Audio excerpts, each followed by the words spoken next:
Hi, friends.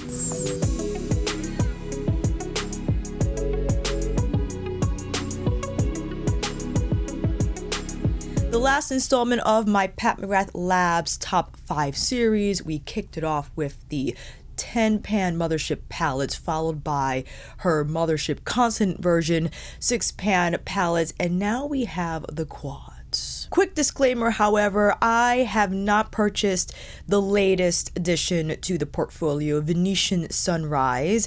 I know, it probably would have ended up on this list considering the shades in there, the dark bark brown with that peachy beige shade, and what I think the equivalent is texture-wise to Pale Fire Nectar, that bronzy shiny shade. It all looks incredible. I couldn't do it. I just wanted to get it on sale because I didn't want it to get full price.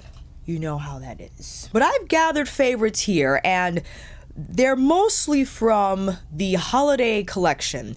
The 2019 and 2020 releases, one from 2021. So let me kick off with, I think, one of the more exciting holiday releases from Pat McGrath in general on that year. And that's where she debuted her Blitz Astral quads, which was just the Blitz shades, because in a normal Mothership palette, you have the 6 shades that are primarily dominated by matte and metallic textures, some shimmers, and then the last 4 are your jewel shades, the treasure chest of the palette, if you will, the Blitz, Astral, VR, whatever shades in there. So she dedicated quad format to just these textures, and if you were the opposite, maybe you didn't want the 10 shadows, or you wanted just the fun shades, right? So this was the opportunity. And I gotta start off with, and that is iconic Illumination. You have 2 Blitz shades, I believe, 2 Blitzes, 1 Astral, and 1 0, the triple number shade. A triple number shade is a part of that category as well. Blitz Bordeaux. One of the most beautifully colored Bordeaux shades I have in my entire collection. Although it's red, it's subdued, and the Blitz formula allows for easy application. So you have that shine, but you also have that blendability. And it's lightweight, where you could whisk the edges of the shadow and it will still appear blurred and smooth. You don't necessarily need a matte, which I think makes these quads quite versatile, where you can just rely on the Blitz shades to give you pizzazzy eyes and not necessarily have to dip out for a metallic. But let's follow up with Blitz Brown. Blitz Brown, all over the lid and crease. Are you kidding me? This is so deliciously rich. Look at that tone of brown. And you could follow it up with Bronze Gold 003. Lovely shade as well. Ooh, that is shiny. And one of the smoother 003 shades out of the entire collection, I would say. And then Astral shade, Astral Gold Allure, which is more gold leaning than Astral Solstice, found in Midnight Sun, and Astral Lunar Gold, or Astral Pink Moon, from Divine Rose 2. So this is more gold leaning, and I'm sure you can imagine, you can tap that on any of the Blitz shades if you want to provide a little more twinkle, a little more of that effect, because the Blitz formula has more of like a burnished finish to it, which I think lovely. It has a place, so depending on where you want to go with your eyeshadow finish and how you want to lead the look, the options are there. We have to follow up with number 2, also in the Blitz Astral Quad collection, no other than Nocturnal Nirvana. This is, well, I think one who embraces color. You know, you don't need to dip out for this quad. If you could just commit, devote yourself to these shades. Let's start off with the one trouble shade. Blitz Purple, unfortunately for many people, dried out. So this might be one that when after picking up with a brush, you'll have to wet. But, you know, I thought it picked up pretty well, but a finger swatch is very different from a brush application to the lid.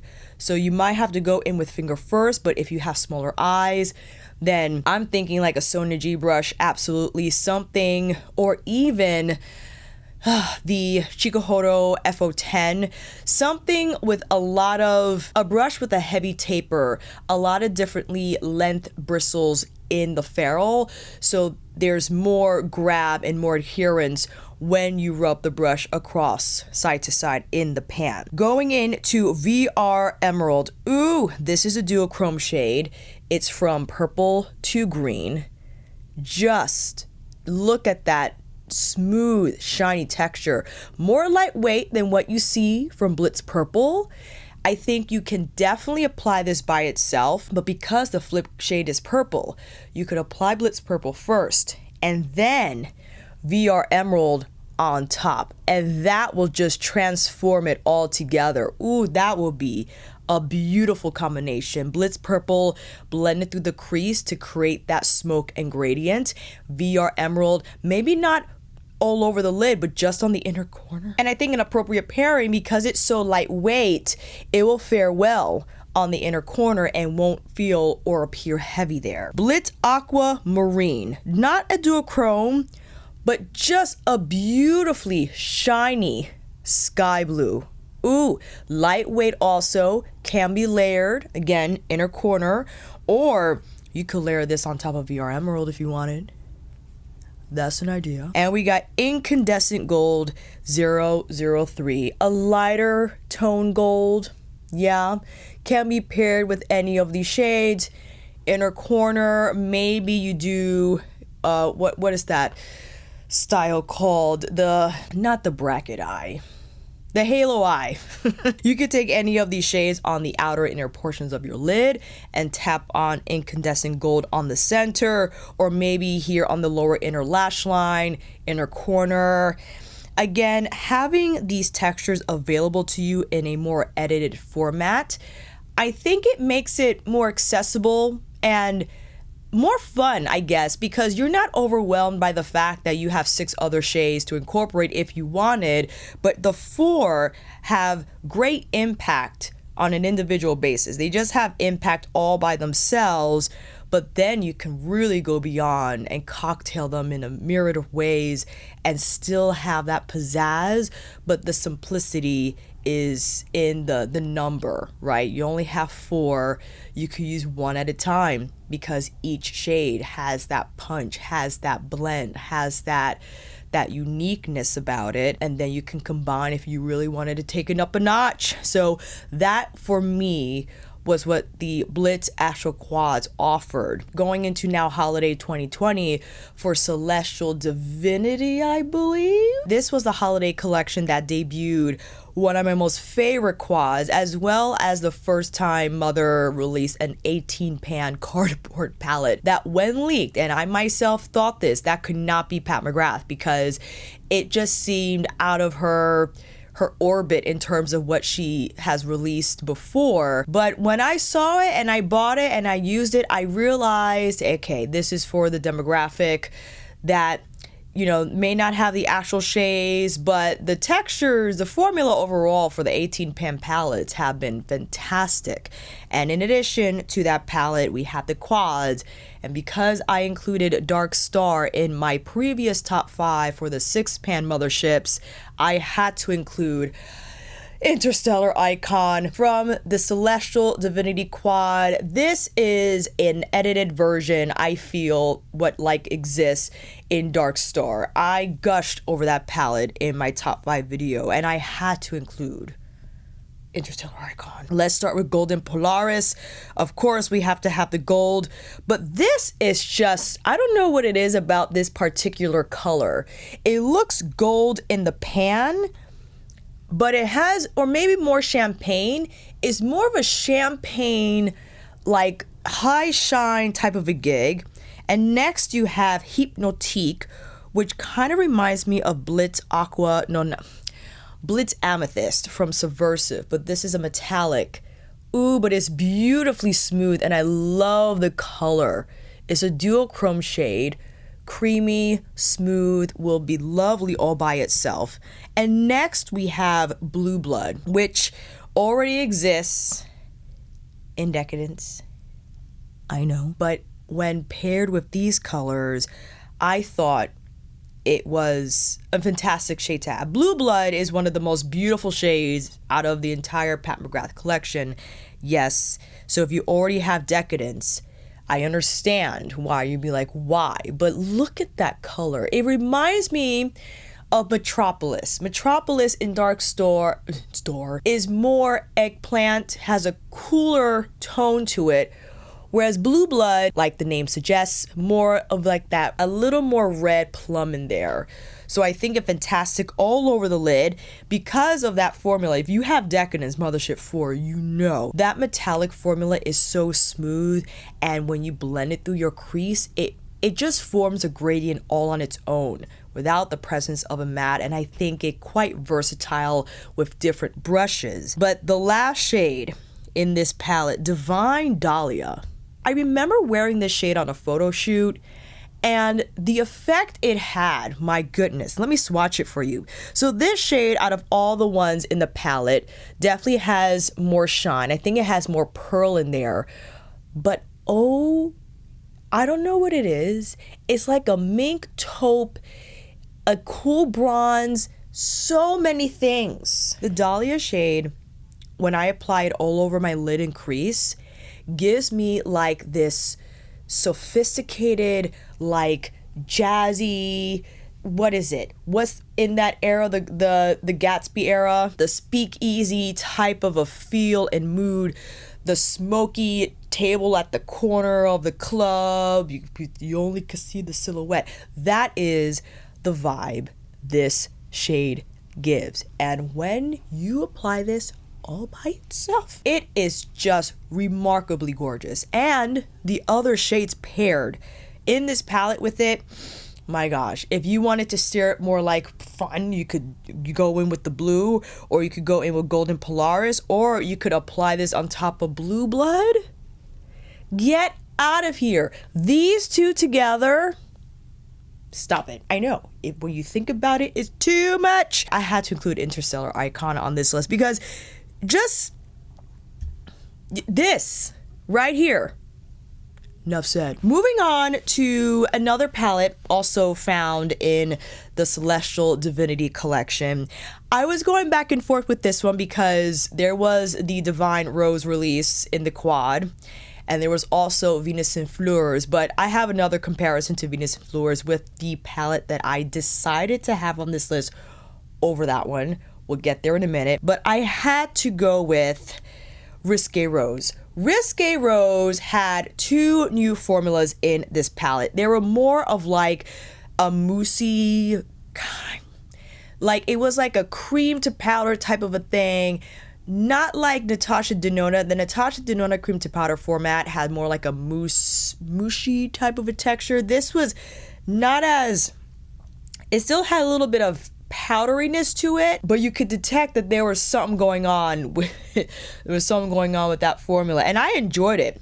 So the reason why I picked this over the Divine Rose Luxe Quad is because I rather have a little more vibrancy, if you will, to if we're gonna have a pink, I want like the hot pink. I want the magenta involved. So with that said, we first have Rose Rebellion, which almost has like a neon tinge to it. It has like that very subdued blue, like kind of what's in La Vie en Rose, except this has a little more punch.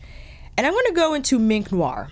Mink Noir, from first glance in the pan, might look like a brown, but it's actually a plum, right?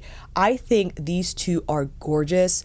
When you tap this on the outer corner and you have Rose Rebellion throughout the crease, it does give me subversive vibes. It reminds me of the subversive illustration on the Mothership box in terms of just the color and the vibe, for sure. But here is not only the shade, but the formula that was, oh my gosh, lavendering. So when you look at this in pan, it's like, whoa, what is that gonna do? But it has more of like an adherence to it. It's not as flaky as the Astral shades. So when you run your finger around it, it melts all the flaky particles together and you get a smooth delivery of this high shine, beautifully colored eyeshadow. Look at that. I wish a lot of the shades that were more flaky took on this formula because I just think it's easier to deal with, but you still get the shine. Isn't that gorgeous? On the inner corner or over Rose Rebellion, or maybe you just go Mink Noir on the lid and the crease and then a little bit of lavendering inner corner. And the last one we have is Life on Mars. Not quite the same formula, but this is more like a rose gold metallic shade. Well, you know, with a little more pink. This is such a unique shade. It's like a corally rose gold. Yeah, man, I love this palette. I love it over the Divine Rose Luxe Quad. And I do love it over Venus in Fleurs. I know. So hear me out. The reason why I went in with Rose Risqué over Venus in Fleurs is because of lavendering, but also, well, not necessarily. Okay, this is what happened. So love Rose Risqué. When I was deciding on the final palette, it was between Venus in Fleurs or Bronze Borealis that released last year, or was it 2021? Anyway, that was the palette with the smaller pans, and there was a little bit of a thing about that because on screen it looked like it was going to be the same size, but when you got it in person, you were like, wait a minute, there were smaller pans, but the quad itself cost less. So there you go. I was deciding between Venus in Fleurs and Bronze Borealis.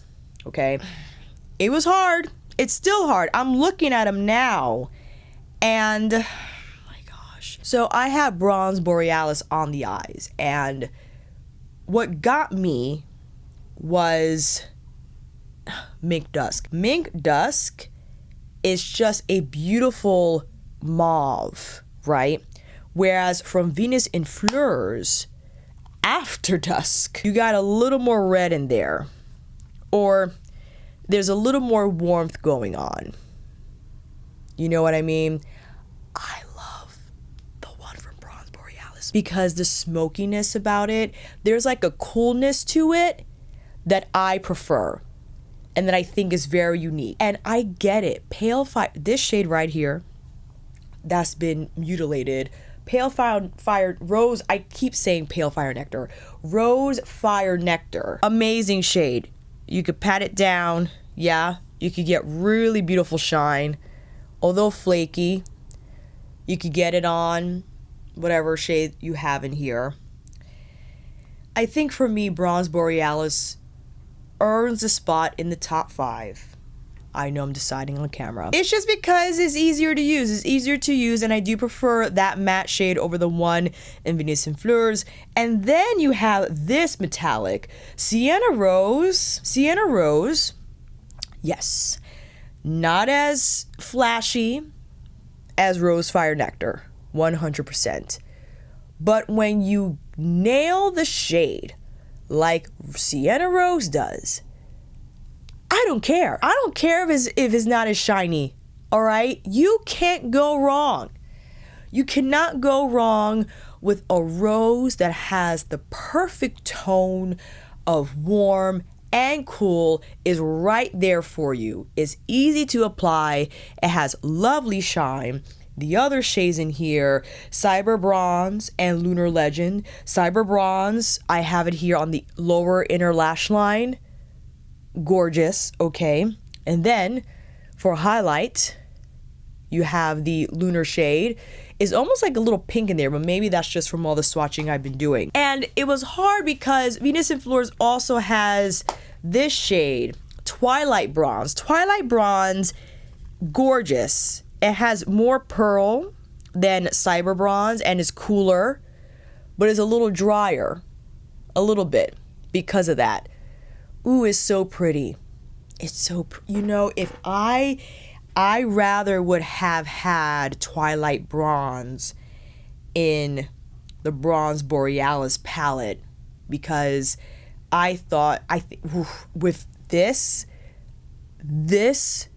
with you see the pairing, that would have been phenomenal. But unfortunately, I chose the Bronze Borealis palette.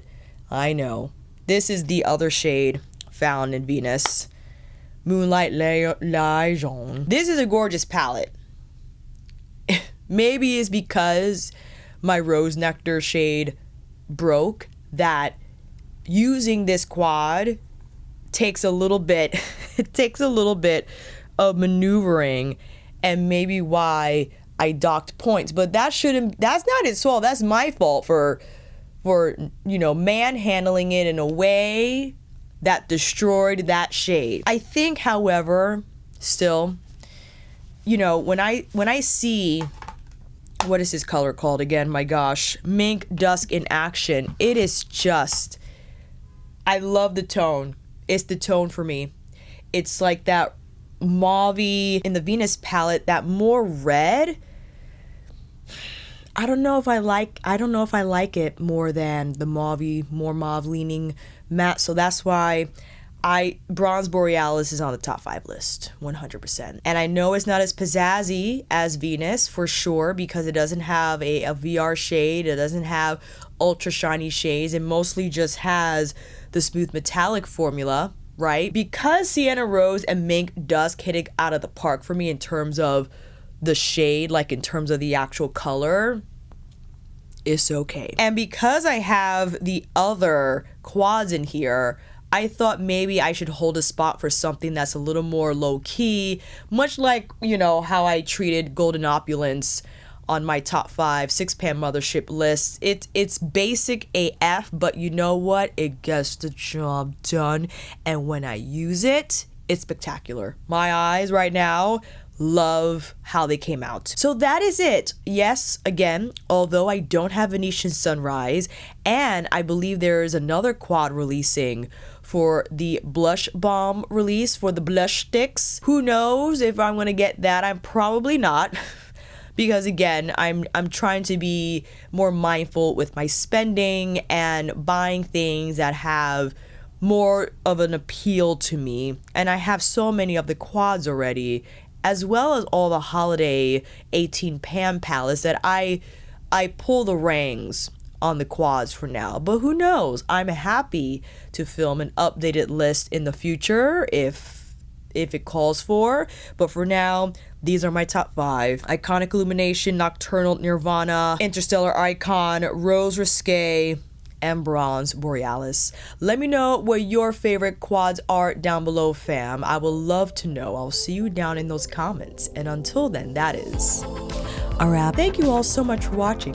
I hope this video helped. And if you like this video, please give it a thumbs up or maybe consider subscribing to my channel. And until then, I will see you on here again with another review tutorial, eyeshadow palette list. Maybe we'll do Natasha Denona next. That'll be fun. Take care, and I will see you again soon.